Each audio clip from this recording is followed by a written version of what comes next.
La Academia Nacional de Ciencias no hizo investigación experimental. Se dedicó a analizar las investigaciones experimentales que hicieron los parapsicólogos, a los cuales se encontraron que hay deficiencias en el planteo metodológico, ¿no es cierto? Y que hay fallas en la experimentación y que por eso no está nada probado. Pero ya digo, no creo que pueda tirarse por la borda toda la investigación de los 40 o 50 años que se ha hecho, porque hay experimentos bien hechos también, no hay experimentos todos fallados. Es una crítica importante, es una crítica importante. Claro, pero tengamos en cuenta que el trabajo que lleva a cabo la Academia Nacional de Ciencias está fundamentalmente centrado en lo óptimo en materia parapsicológica. O sea que justamente no es que se fue a buscar el trabajo de Richet de hace 100 años para decir, no, Richet fue engañado por una medium espiritista. No, se buscó los trabajos actuales, los más modernos, las técnicas de Gantel, que son las que usted mencionó. Se fue a entrevistar a los parapsicólogos más importantes, el caso Helmut Schmidt, con gente importante del ámbito parapsicológico y que están trabajando y que están en vigencia, el caso Connorton. Entonces, ¿por qué decir que en realidad no se puede tirar por la borda? Sí, está bien, no se puede tirar por la borda, pero podemos decir en forma categórica que el trabajo de la Academia Nacional de Ciencias no es acertado, o las conclusiones de ellos son acertadas, quizás provisoriamente, pero provisoriamente no las podemos tomar como algo acertado y decir, bueno, mantenemos esto en suspenso. Bueno, yo creo que la Academia Nacional de Ciencias hizo la investigación sin el concurso de parapsicólogos, sin el concurso, sin nombrar en la comisión a parapsicólogos para que colaboren con el informe. Eso fue una crítica que se le hizo al informe de la Academia Nacional de Ciencias.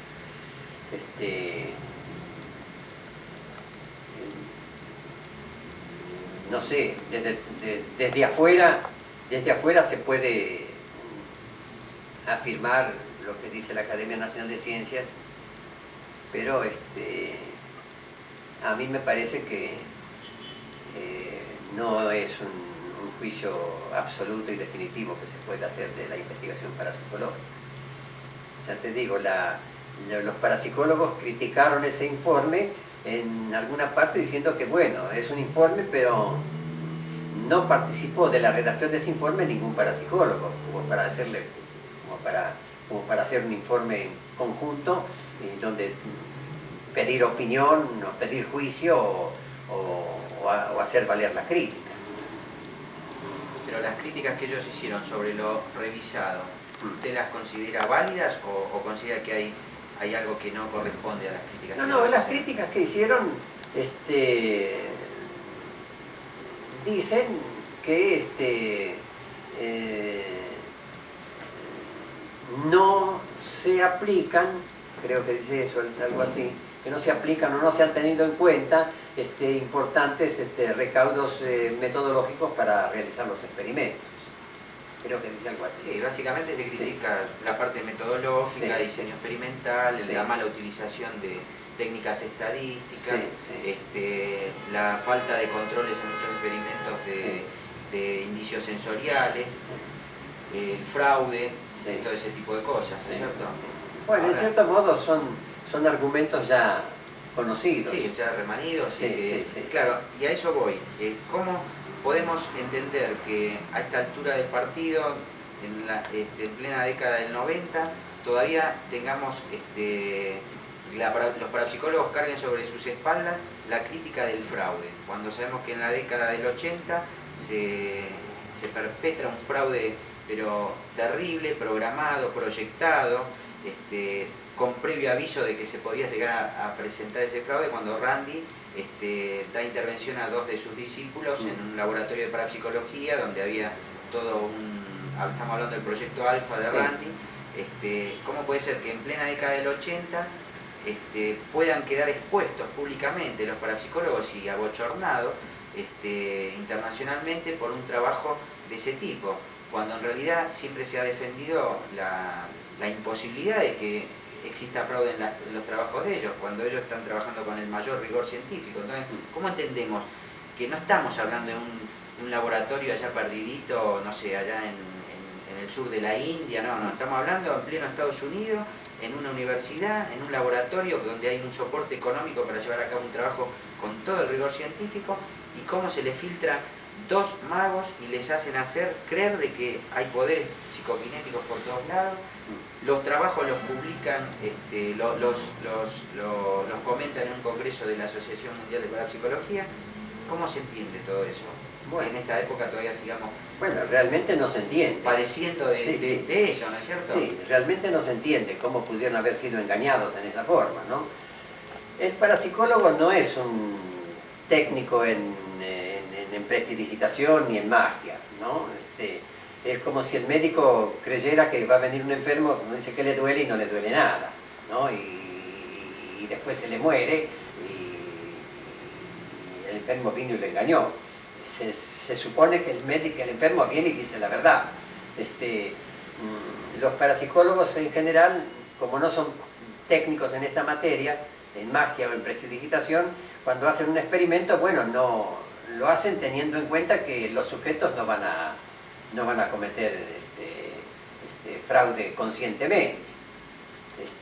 A mí me pasó incluso también en más de una oportunidad en donde yo descuidé un poco el control y bueno, y hubo sujetos que cometían fraude. Claro que me doy cuenta porque sé de qué se trata. No hay que descuidarse en ningún momento del fraude, porque el fraude o el deseo del sujeto de satisfacer las inquietudes del experimentador son muy grandes, las de los sujetos que quieren satisfacer las inquietudes de los experimentadores, y hacen todo lo posible para que el resultado dé lo que el experimentador pretende, y en parte porque creyendo que tienen aptitudes. El fraude es un inconsciente o consciente, más bien inconsciente, es una componente muy importante del fenómeno parapsicológico, de la investigación parapsicológica. Y creo que tendría que tenerse muy en cuenta eso, ¿no? Creo que tendría que tenerse muy en cuenta. Yo los pocos experimentos que hice, que creo que están bien hechos, y además son muy sencillos, no creo que estoy seguro que no hubo fraude, porque no había manera de hacerlo, salvo que estuviesen en mi casa y me tergiversaran las anotaciones que yo tenía hechas. Pero no sé otro tipo de fenómenos donde el experimentador se descuida, será un descuido muy criticable si dejaron que el fraude interviniera en ese tipo de investigación. Y ahora, volviendo al tema de los grandes psíquicos o grandes dotados, usted en toda la historia, hablamos hasta el día de hoy, ¿qué psíquico, qué dotado parapsicológico le merece aún confianza o al menos considera que realmente fue un verdadero dotado? Hablo de todos los famosos, de Tetzerio, Uri Geller, hasta los de la época de la metapsíquica. Bueno, desde la época de la metapsíquica, algunos dotados creo que me merecen cierta confianza en función de los experimentos exitosos que la literatura menciona, ¿no? Pero de los últimos 40, 50 años no hubo dotados tan extraordinarios como para que la parapsicología diga fulano, mengano y sultano fueron los que sentaron las bases de la investigación parapsicológica. Tetzerios mismo, a pesar de que se ha tenido en cuenta muchos experimentos que hizo, en donde mi opinión es que no pudo haber habido fraude, en muchos de ellos se lo acusa de fraude. A Nina Kulagina también se la acusa de fraude. La acusación de fraude es una constante permanente en la investigación parapsicológica. Bueno, pero en el caso de Nina Kulagina no ha habido ningún trabajo controlado. no hay ningún trabajo publicado. Lo único que se ha mostrado a investigadores extranjeros es una película. Sí. Nada Bueno, más. pero la película que hicieron con ella. Claro, es la película Sí. que hicieron y la rodó justamente un soviético, que era el Sí. marido de ella. Sí. Ahora, ¿cómo hacemos para teniendo como único elemento de prueba para la comunidad internacional? Porque para los rusos puede ser algo muy convincente, Sí. pero usted que vive acá en Argentina, o un Honorton que vivía en Estados Unidos, le dicen, acá tenés una evidencia del poder de la psicoquinesis, acá tenés No, una yo lo que película. tengo que basarme es en el informe. Claro, pero en los informes no... Si no hay informe fidedigno, Pero de Nina Kulayina no hay no hay informe. Bueno, no hay informe, sí. O sea, el único que hay es Es el del inglés, sí. y el del inglés relata lo que... Sí, pero creo que Pratt fue a la Claro, Unión Soviética. fue cuando hicieron esa película. Sí, sí. O sea, el elemento que tenemos es esa Sí. película. Y además se suma como duda que usted confronta las imágenes de Nina Kulayina y con un video de cualquier ilusionista de cualquier parte del mundo que reproduce exactamente los mismos fenómenos. que Bueno, se- el argumento de que el ilusionista o el prestigiador realiza los mismos fenómenos que los dotados no es un argumento que prueba que puede argumentarse de que los fenómenos de los dotados también son producidos por prestidigitación o por magia. El hecho de que se pueda producir por estas técnicas ilusionistas no es una prueba en contra. Todo fenómeno puede producirse por el ilusionismo. El problema es si el informe y el experimento que se hizo no da lugar a ilusionismo, es válido o no. Pero todo fenómeno puede producirse por ilusionismo, pero eso no es un argumento en contra. No es un argumento contundente por lo que usted dice, pero justamente tiene como contrapartida de que el presunto fenómeno parapsicológico tampoco puede ser repetido a voluntad, mientras que el fenómeno del ilusionista puede ser repetido a voluntad. Bueno, está bien, el fenómeno ilusionista puede repetirse a voluntad. El hecho de que el fenómeno parapsicológico no pueda reproducirse a voluntad es otro tipo de argumento. Es porque por la naturaleza del fenómeno no podemos repetirlo. Por la falta de técnicas adecuadas no podemos repetirlo. Y puede ser que no pueda repetirse fácilmente un fenómeno parapsicológico. Puede ser un tipo de fenómeno cuyas condiciones no son fáciles de reunir. También hay fenómenos en la física que no se pueden repetir, no se pueden obtener cuando a uno se le da la gana. Hay que esperar meses, días, años hasta que un electrón traspasa la barrera de las condiciones físicas en las cuales tiene que moverse. No se encuentra enseguida.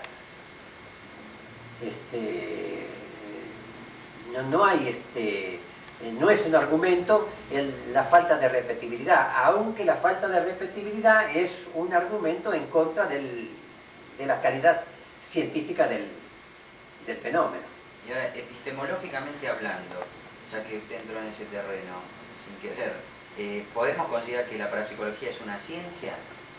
Desde el momento que no reúne las condiciones justamente de todas las ciencias duras, bueno, cuando estamos manejando fenómenos en principio que tendrían no que es la única ciencia que no puede repetir los fenómenos como las ciencias duras. La sociología tampoco puede repetir los fenómenos. La investigación social política, que también se llama ciencia política, no puede repetir la Revolución de Mayo ni la Revolución Francesa. Claro, pero por eso es una ciencia social, no es una ciencia... Por eso, dura. sin embargo, hay quienes promovieron la creación de un método de las ciencias sociales. Por ejemplo, Weber fundó, que es un sociólogo francés, fundó la ciencia política con métodos científicos. Él hablaba del fenómeno tipo ideal de la sociología, hablaba de la predicción, de ciertas predicciones que se pueden hacer de los fenómenos sociales, hablaba de los tipos ideales de los fenómenos sociales, y con lo cual pretendía fundar una ciencia, que no es en base a las ciencias duras, ¿no? Eso lo sé bien. El hecho de que todavía no haya repetibilidad en la investigación parapsicológica es un argumento para que no se la considere todavía una ciencia formada, una ciencia con todos los atributos del saber científico, la capacidad de plantear la hipótesis, de la predicción, de la repetibilidad y todas esas cosas.